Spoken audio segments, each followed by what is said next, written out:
Welcome to it, guys. This is WWE 2K15 Audio Universe Mode. It's back, and I'm back with it. And first of all, I'd like to apologize to you guys for keeping you waiting these past couple of weeks. I have to say that my semester has kicked off, and that kept me busy with assignments. I still am occupied with assignments because I'd like to get all of them out of the way and start preparing for my exams in October, November. If I'm lucky, they're all in November, so that will at least give me more time to prepare. So I've been busy with assignments, and that has kept me out of action. So I do apologize. I hope you guys understand, but I'm back, and I'm hoping to get the first week of Audio Universe, the new month, get those 3 episodes out before this week ends, and maybe toss in some reviews for this week's Monday Night Raw and maybe TNA and NXT, what went down while I was away. So this is episode 12.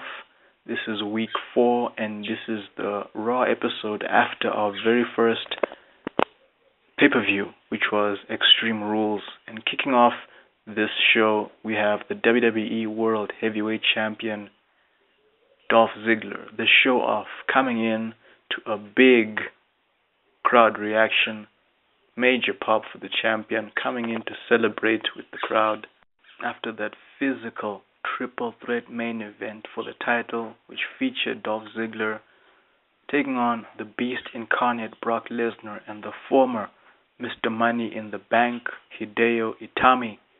Physical contest, he came through, forcing Dolph Ziggler to step out of his comfort zone and, bring everything he's got into this match, taking on Brock Lesnar and Hideo Itami. The crowd are happy to see him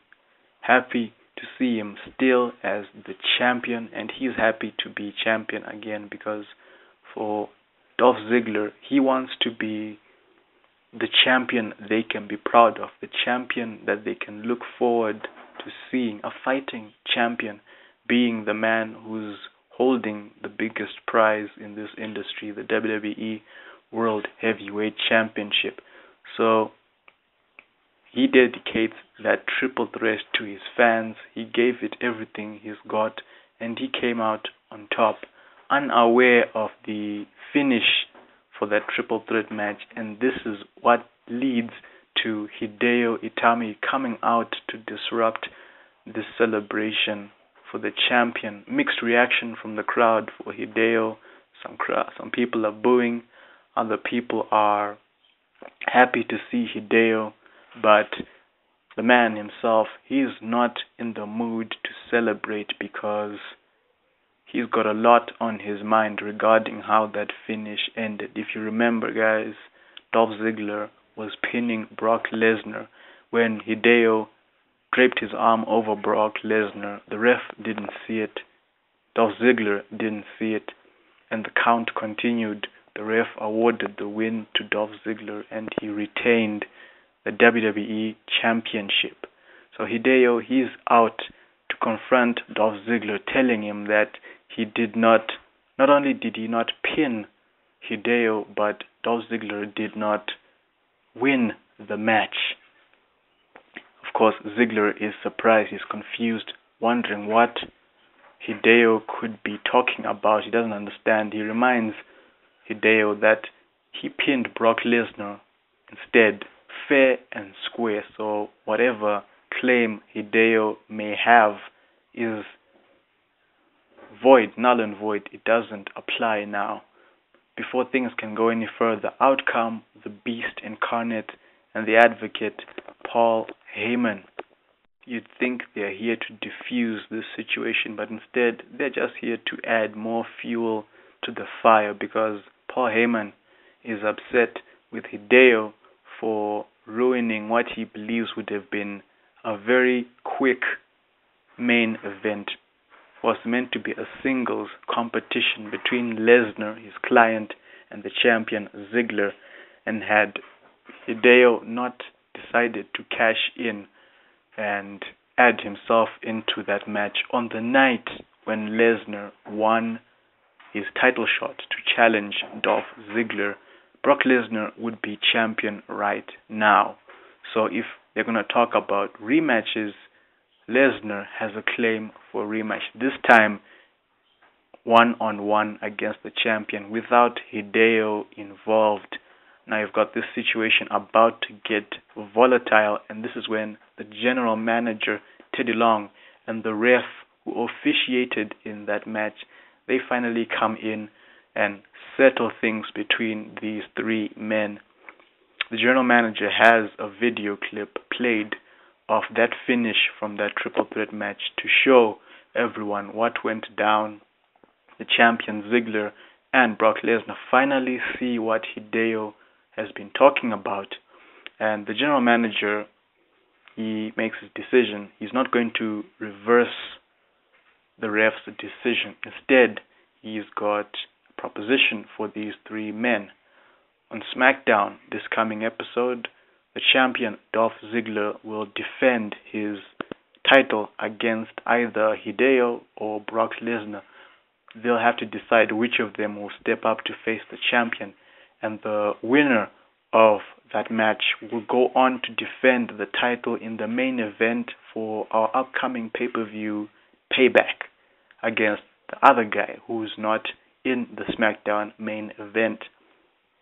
It doesn't take any time for Hideo to step up and make his claim for the Payback main event. He's put himself into that main event, which leaves Brock Lesnar with the SmackDown main event slot.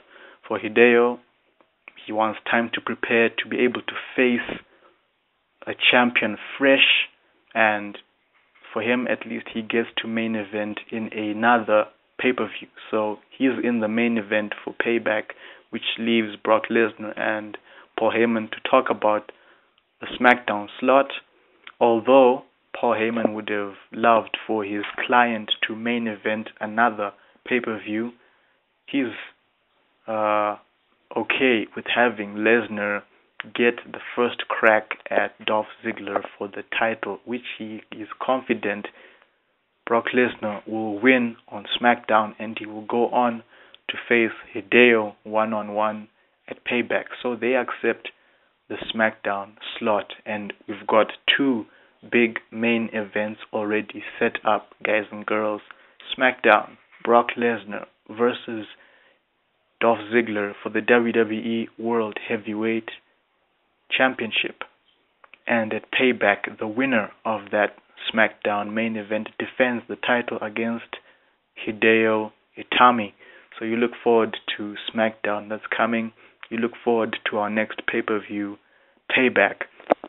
And with the night still being young here on Raw, the general manager, he makes another match for the crowd for the very first time in this audio universe, and I'd probably say first time ever in the real world. One-on-one, contender versus contender. Hideo Itami takes on Brock Lesnar later on tonight. Crowd already hyped for it. I hope you guys will be hyped for it. Big match coming in to Raw, happening later on. And with that, we move on to our very first match of the evening. 6-women tag team action. You've got the WWE Women's Tag Team Champions, very first champions with this new title introduced at Extreme Rules, taking on the WWE Women's Champion, Bayley. Sasha Banks and Charlotte, the tag team champions, and Bayley taking on the legends Lita, Trish Stratus, and Mickie James in what has been called a farewell match for the legends, who won't be as featured as these other divas.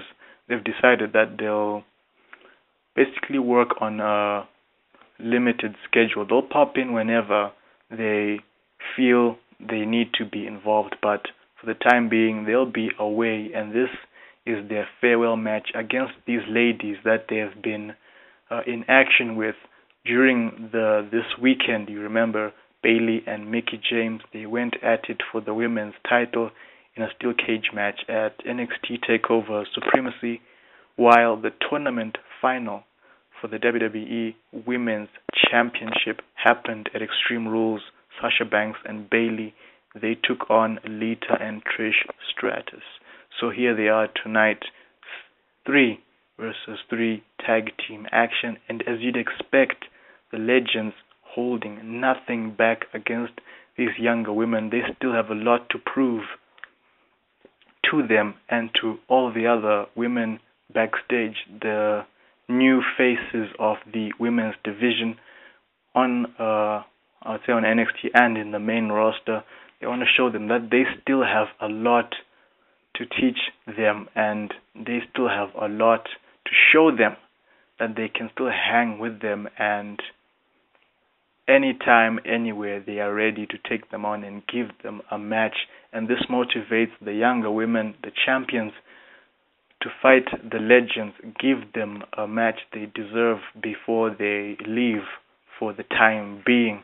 But the legends, of course, they get the upper hand on the younger women, and you have them laying out the champions with all their finishes, the Mickey DDT and Charlotte, the chick kick and stratosphere combo to Sasha Banks, and you've got the Lita DDT to Bayley before the pin, and the legends, they get their big win over the champions, and no hard feelings from the champions. These ladies, they take the time to celebrate, and the crowd, they're into it, but the celebration doesn't last very long, because out come the ladies to spoil the party. I'm talking about Naomi and Tamina, who, if you remember, they were part of the tag team tournament. They were defeated by Lita and Trish Stratus, who would move on to the final. Now, for Naomi and Tamina, they're tired of the hero worship that's been going on for these legends. They feel that, of course, they should have this final match, and they should move on and leave the women's division to divas like them, Naomi and Tamina, who they believe that they are the present and they are the future of the women's division. They are dominant, and they can take on anyone who steps up in front of them. And they are quick to remind the legends that despite that they lost to Lita and Trish Stratus, they did give them a fight, and they are willing to do that again to prove a point, and also to be the first step on their road to becoming the number one contenders for the WWE Women's Tag Team titles. Now, of course, Charlotte steps in, berating Naomi and Tamina for being disrespectful to the legends and have not earned a right to challenge for the tag team titles. And this is when Tamina steps in and challenges the legends to face Naomi and Tamina on NXT and any other tag team who feel that they can take on Naomi and Tamina and be better number one contenders for the tag team titles. The legends, of course, wanting to shut these women up, they accept the challenge and will face Naomi and Tamina on NXT, the episode after this one.